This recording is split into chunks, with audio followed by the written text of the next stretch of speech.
Hi, I'm Greg. God is on mission to reconcile all things to Himself through Jesus Christ, and He wants us to be a part of that mission.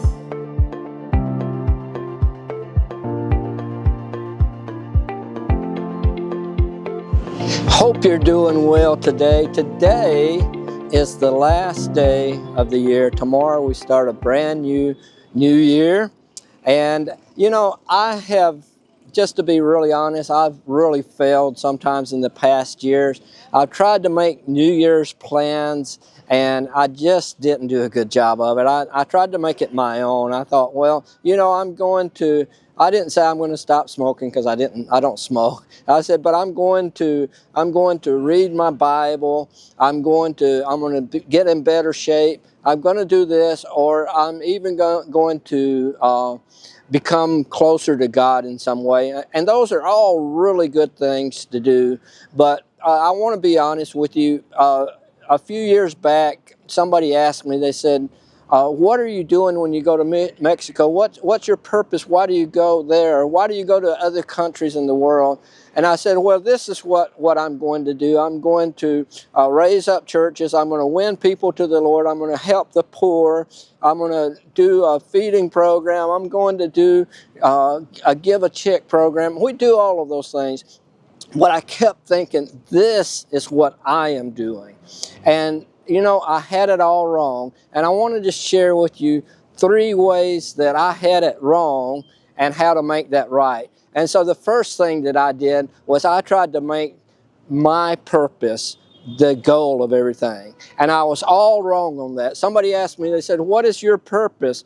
And I would say, this is my purpose for the year. Well, I had that wrong because it's not about my purpose. It's about God's purpose. So the question that we can ask is not, what is my purpose? It's a good question.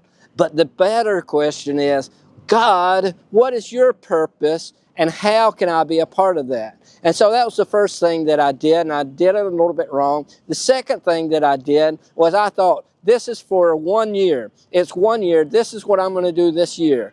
I had that all wrong. We're part of a big story. And if you just think back, we just had Christmas, and Christmas is the incarnation. It's when Jesus Christ came. It's when God came in form of a man, and He came to this earth because the world had problems. So He come to restore the earth. To make restoration in the earth. And then, He was crucified, He raised from the dead, and then He left this earth. And He said, the Holy Spirit is going to come with you. It's a continuous story. It's a continuous story. And here's the thing.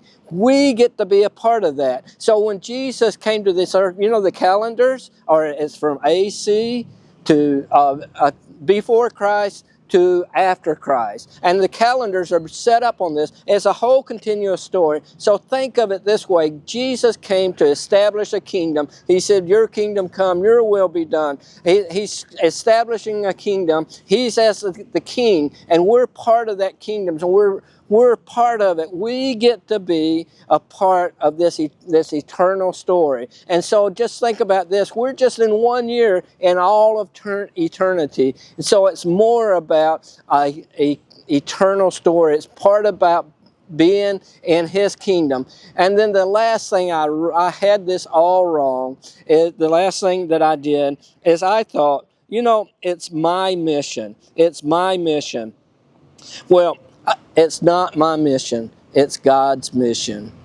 And so the question to ask is not only how can I be a part of your mission, but how can I be a part of your story? And so I want to personally, this year, I want to be a part of God's kingdom, of His plan. I want to do that. And by the way, if we get all of these things right, then those things, these temporary things that we're asking for, they'll just fall into place. But the prayer is always this: Father, your kingdom come, your will be done on earth as it is in heaven. I hope you have a wonderful year this year. I hope it's full of blessings. And remember, we're here as just a little part of this eternal story, and you can make a difference, I can make a difference. Together, we're making an eternal impact that's going to change the world.